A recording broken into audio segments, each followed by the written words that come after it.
Bismillahirrahmanirrahim. Alhamdulillahirabbil alamin wassalatu wassalam ala Rasulillah wa ala alihi wa sahbihi ajma'in. Qala Allah Ta'ala, a'udzu billahi minasy syaithanir rajim.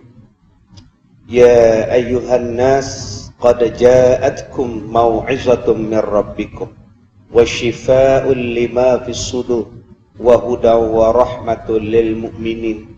Shadaqallahul azim.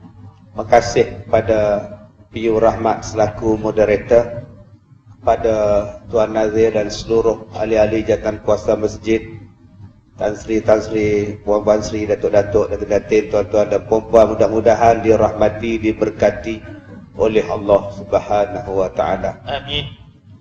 Tuan-tuan, Allah Taala sebut di dalam surah Yunus, ayat yang saya bacakan tadi, ayat 57 surah Yunus. Wahai manusia, ya ayyuhan nas, wahai manusia. Allah tak sebut ya ayyuhallazina amanu, dia tak sebut ya ayyuhal insan, dia sebut ya ayyuhan nas, wahai manusia. Kalau sebut yang beriman, amanu. Kalau sebut ya ayyuhal insan, kebanyakan ayatnya telah pun berada di Madinah. Daripada manusia bertukar menjadi insan. Kalau sebut manusia umum, an-nas. Sebab tu dalam Al-Quran dia ada dua perkataan, maknanya serupa tetapi penghayatan, pengertian berbeza. Yang pertama dia sebut manusia.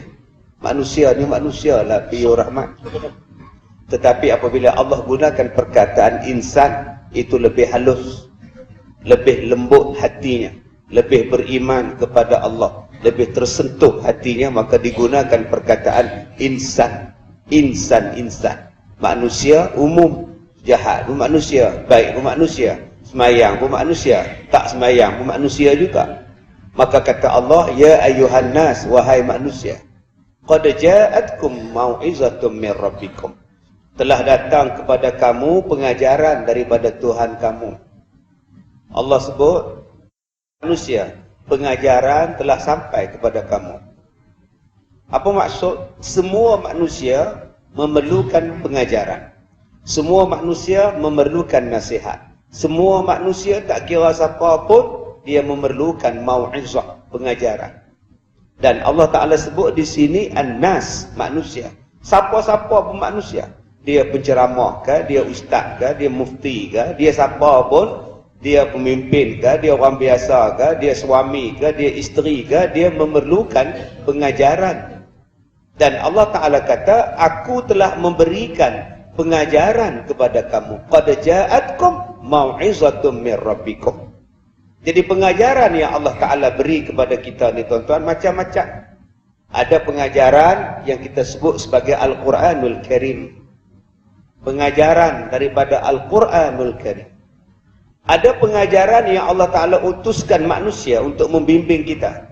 Namanya ialah Rasul. Namanya ialah para Nabi. Ada pengajaran yang Allah Ta'ala berikan secara langsung. Pengajaran yang berlaku kepada kita ni secara langsung. Boleh dilihat, boleh didengar, dan boleh difikirkan. Apa yang berlaku kepada kita ini tuan-tuan adalah pengajaran daripada Allah. Dia suruh kita tengok dan ambil iktibar. Dan siapa yang mengambil iktibar? Hanya orang yang cerdik yang mengambil iktibar. Fa'tabiru ya ulil albab. Ambillah iktibar, wahai orang-orang yang cerdik, wahai orang-orang yang bijak, dipanggil sebagai ulul albab. Tuan-tuan yang dirahmati Allah, pengajaran-pengajaran ini datang daripada Quran. Orang yang cerdik, apa benda pun dia tengok pada Quran. Pengajaran yang kedua datangnya daripada Rasulullah. Manusia yang bijak ialah manusia yang mengikut Rasulullah sallallahu alaihi wasallam. Pengajaran yang datang kepada kita ialah pengajaran yang secara tidak langsung. Dia mengajar kepada kita. Setiap hari berulang benda yang sama. Apa dia? Siang dan malam. Belajarlah daripada matahari. Tiap-tiap hari Allah hantarkan kepada kita matahari. Untuk apa? Memberi manfaat kepada kita. Tetapi berapa ramai yang mengambil manfaat daripada matahari? Selain daripada solar, selain daripada tenaga, vitamin yang boleh dapat daripada matahari, cahaya, tetapi pengajaran dia dipanggil sebagai ibrah. Matahari ini tuan-tuan satu makhluk Allah yang sangat besar. Dan besarnya matahari tak pernah bantah Tuhan. Besok dia akan bangun. Tengah hari besok dia tegak. Maghrib besok dia akan turun, dia akan tenggelam sepenuhnya bila Isyak. Dan matahari tidak pernah bantah Tuhan. Walaupun dia besar, walaupun dia hebat, dia tak pernah lawan Tuhan. Ambil iktibar, kita ni yang kecil, kita ni yang halus, kita ni yang sakit, kita ni yang tua. Berapa ramai yang lawan Tuhan? Kalau matahari yang gagah pun tak lawan, apa pasal kita yang kecil kemetok ni nak lawan Tuhan? Setiap hari mau'izah Allah Ta'ala bagi kepada kita. Dan sebaik-baik mau'izah yang Allah bagi kepada kita, tuan-tuan, apa dia? Kematian. Mati adalah pengajaran yang terbaik. Orang sana meninggal, orang sini meninggal, orang dalam rumah kita pun meninggal. Itulah pengajaran terbaik. Satu hari aku juga yang akan meninggal. Dan apa yang kena ambil daripada pengajaran itu? Berhati-hatilah nak buat sesuatu, sebab kita akan meninggal. Nak buat apa pun silakan. Nak buat jahat ke, nak buat baik ke, silakan. Ingat, kamu akan jumpa Tuhan. Tak payah edah lah bang, air sejuk-sejuk ni minum air ke? Tak payah edah lah. Saya jadi ganggu saya punya kuliah. Ceramah bagi dia. Okay. Tak payah edah lah Tuan Haji, duduk dia diam tu. Okay. Baik, tuan-tuan yang dirahmati Allah. Nak buat apa pun, nak buat jahat, silakan. Tapi ingat, kamu akan jumpa Tuhan. Tak nak sembahyang, silakan. Tapi ingat, kamu akan jumpa Tuhan. Kalaulah nak tak nak kita akan jumpa dengan Tuhan, kenapa perlu kita jadi jahat? Apa sebab kita mengekalkan kita jadi jahat? Tak nakkah kita berubah menjadi baik? Itu nama dia pengajaran daripada kematian. Nak jadi jahat, siapa larang? Tuan-tuan, kalau tak nak sembahyang di masjid ni, siapa boleh larang? Duduk di rumah, lepak main karaoke malam-malam. Lepas karaoke, pergi minum air ketum pula. Siapa nak larang duduk dalam rumah? Relax je sembahyang, tidak apa pun tidak. Pagi-pagi besok jogging, pakai seluar pendek, relax. Ambil udara nyaman di bukit antarabangsa. Petang turun pula ke bukit kebangsaan. Subhanallah. Pagi antarabangsa, petang kebangsaan pergi tuan. Tak ada siapa nak larang kita. Tak lama lagi Ramadan akan sampai. Tak nak puasa aku. Mak cakap puasa. Mak, saya dah tua. Mak pun tua, saya pun tua. Mak tak payah nak ajar saya. Kau suka engkau lah. Tapi satu benda yang kau kena ingat. Kau akan mati. Dan mati itu maknanya bertemu dengan Tuhan kau. Boleh kau jawab depan Tuhan. Ketika hidup ditanya, kenapa tak salat? Kau suka saya nak sembahyang tak sembahyang? Nanti di hadapan Allah boleh kau jawab, kenapa kau tak sembahyang? Kau suka saya apa pula? Boleh jawab macam tu? Boleh jawab. Kenapa kau tak puasa? Oh, saya dah tua. Tak payah nak ajar saya bawa agama, okey? Di hari kiamat Allah tanya, kenapa tak puasa? Jangan tanya saya bawa agama, okey? Banyak cantik engkau.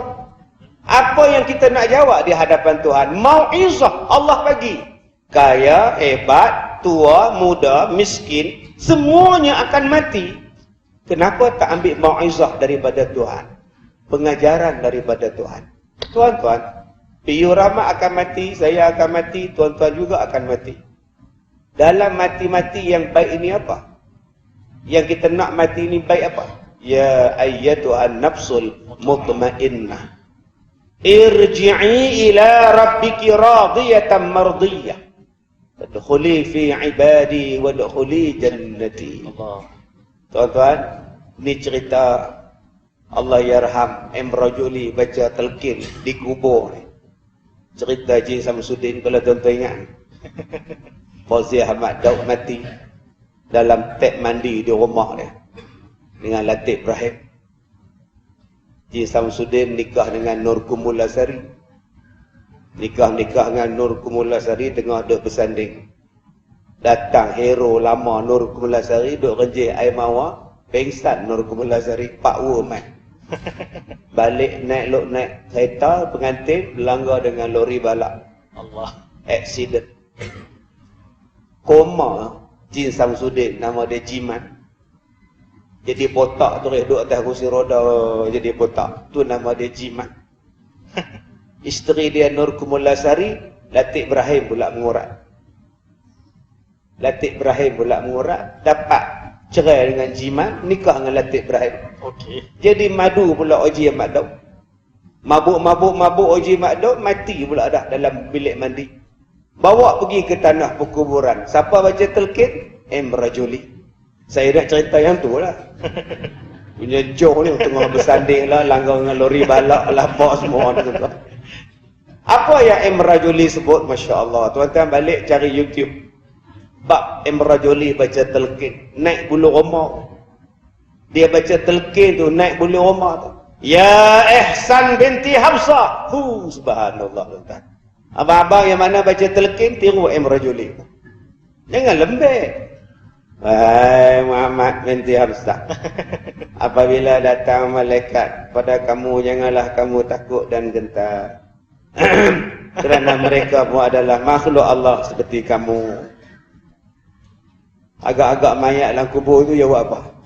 Janganlah kau takut dan gentar. Mereka juga makhluk Allah seperti kamu. Agak-agak kita nak jawab apa kalau kita jadi mayat? Kau boleh lah cakap, kau kat atas, aku kat dalam macam mana?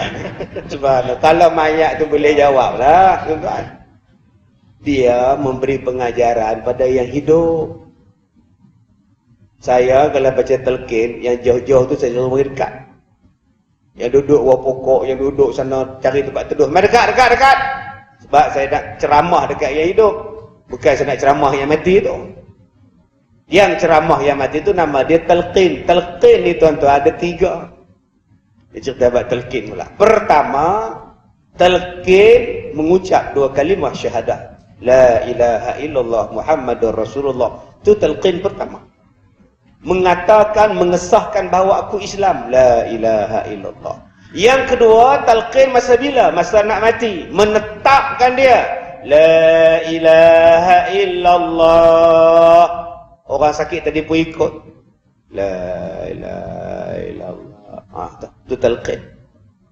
Jangan dia sakit gigi, tuan-tuan talqin.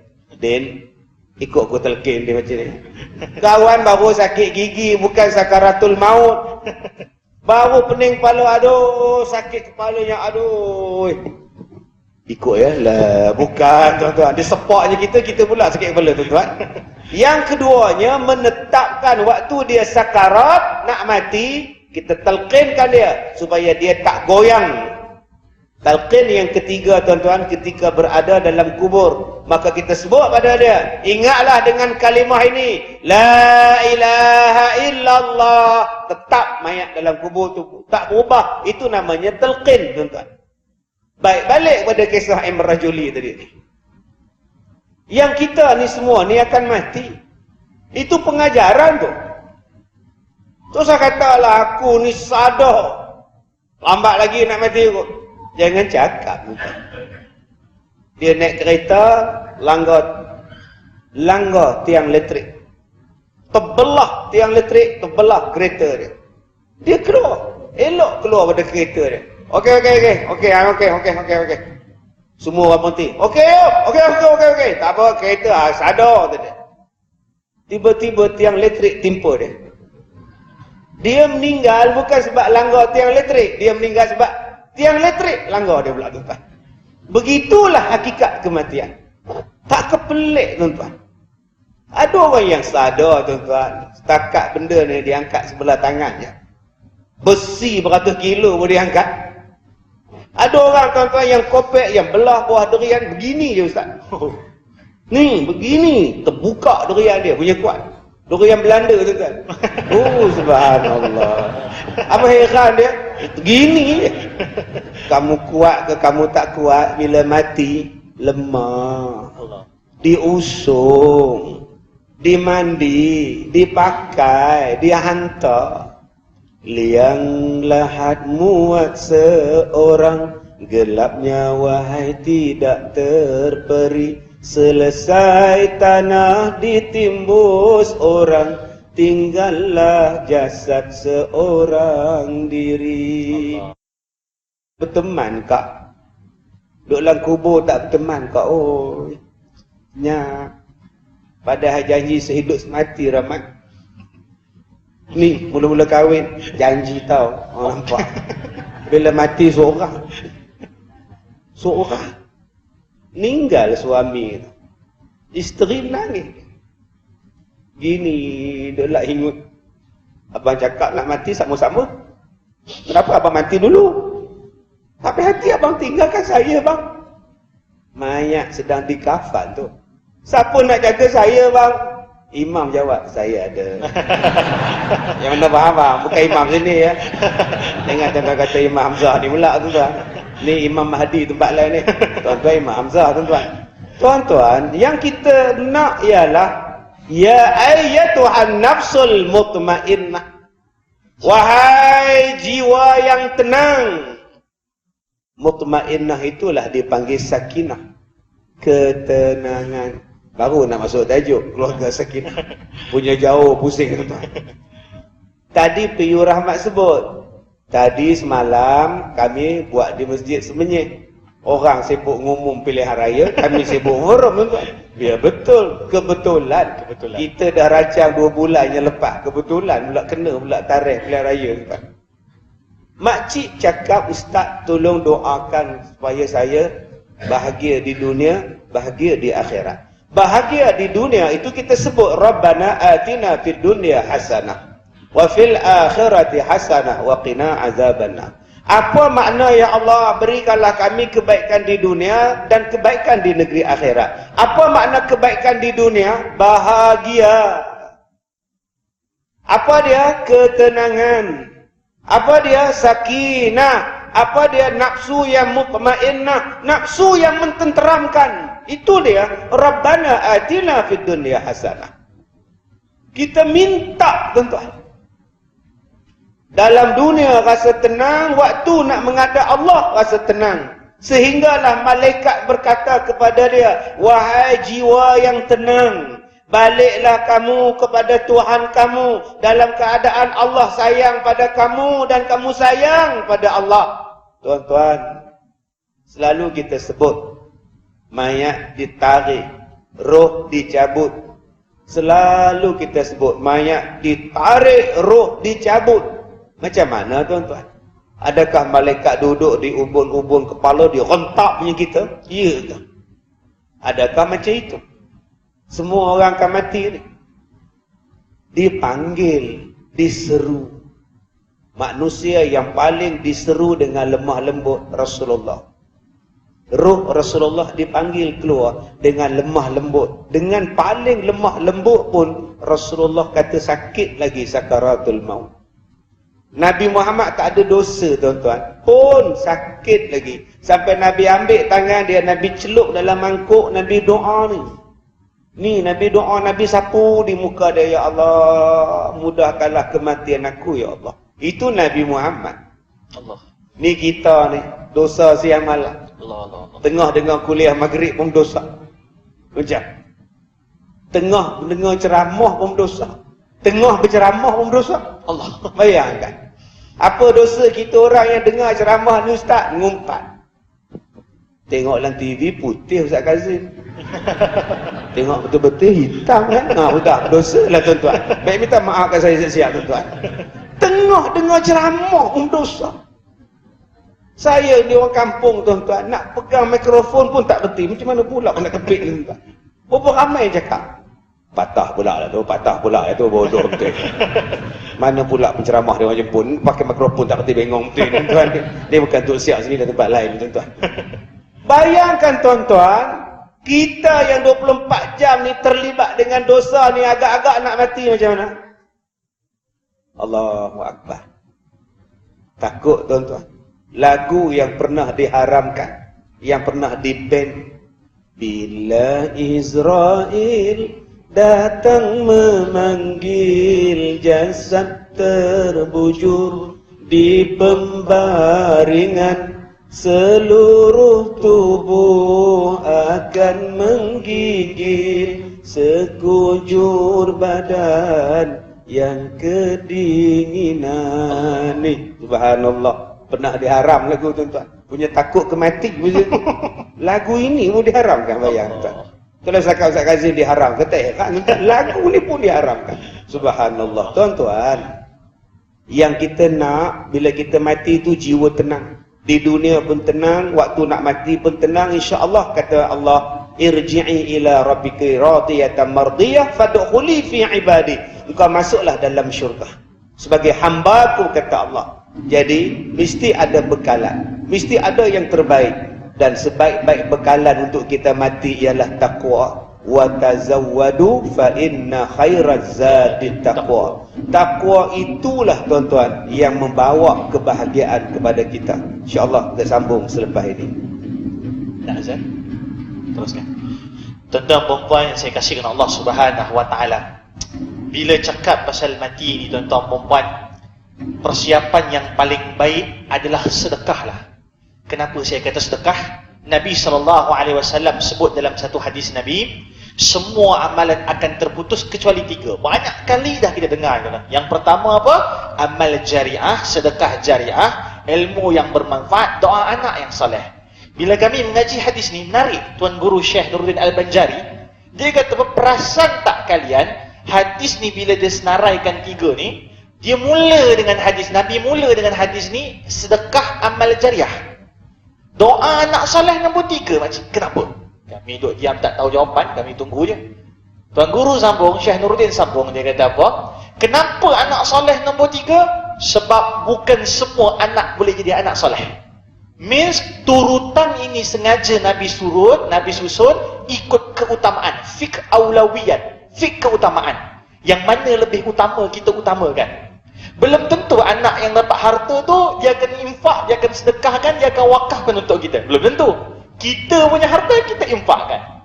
Nanti ilmu yang bermanfaat. Kenapa ilmu manfaat nombor 2? Bukan semua orang mampu berceramah, bukan semua orang mampu nak sampaikan, baru jatuh anak soleh. Dan dalam sebuah ayat atau sebuah hadis Nabi SAW sebut apa? Kalaulah seseorang itu dapat bangkit daripada kuburnya, benda pertama dia akan buat adalah sedekah jariah. Itu dia. Ya, apa ni tuan-tuan? Bila maut ni memang banyak dekat dengan sedekah jariah. Saya nak sambung sedekah jariah ni apa beza dengan wakaf Ustaz? Saya ada program wakaf tuan-tuan. Sekarang tengah berlangsung lagi. Tak silap saya, minggu depan episod terakhir. Siapa dia Astro boleh tengok. Setiap Jumaat pukul 10 malam. Apa nama programnya? Wakaf Ringgit ke Syurga. Astro minta kami buat program wakaf sebab memang orang kita ni jarang dengar perkataan wakaf. Kami buatlah, tanya orang ramai kan. Ada satu slot tu kami tanya pakcik-pakcik, pakcik boleh bagi tahu tak apa yang pakcik faham tentang wakaf? Dengan pakcik tu dengan confident dia kata apa? Ustaz, wakaf tu pakcik faham. Wakaf tu wakaf Cik Ye kan? Itu dia. Betul juga. Saya pergi Kelantan, kami tak cari tahu apa tu wakaf Cik Ye. Rupanya ada seorang nama Cik Ye, dia ni wakafkan tanah dekat Kota Baru jadi tempat penyewaan tapak orang meniaga, bangunan-bangunan yang dekat situ. Duit sewa tu jadi pula Majlis Agama Islam Kelantan punya duit. Ini wakaf bijak. Macam kita sekarang saya difahamkan pihak masjid ada buat wakaf. Wakafnya alhamdulillah dah 2 juta lebih. Kita kurang lagi 2 juta, semua 4 juta. Ada wakaf namanya Dewan Kahwin. Itu akan menjana pendapatan. Memudahkan pula ummah insya-Allah. Kahwin-kahwin kat situ boleh datang masjid ni bagus. Apa lagi ada wakaf insya-Allah, wakaf quarters. Quarters kita nanti nak buat apa? Ada dekat situ ada orang boleh tidur, boleh sewa, ada juga untuk imam-imam duduk. Ini wakaf. Menjana ekonomi ummah. Ada seorang lagi makcik, wakaf tu apa? Ustaz, wakaf. Wakaf kan kalau kita mengaji Quran nanti ada wakaf. Betul juga. Sebab wakaf maksudnya terhenti. Bila kita wakaf, nanti kita akan terhenti hartanya itu sebab urusannya dengan Allah Subhanahu Wa Taala. Maka apa bezanya dan macam mana kehebatan wakaf ni tuan-tuan? Sebab wakaf An-Nur ni kita subhanallah, saya menganjur kita malam ni kita buat satu wakaf namanya wakaf stesen bas.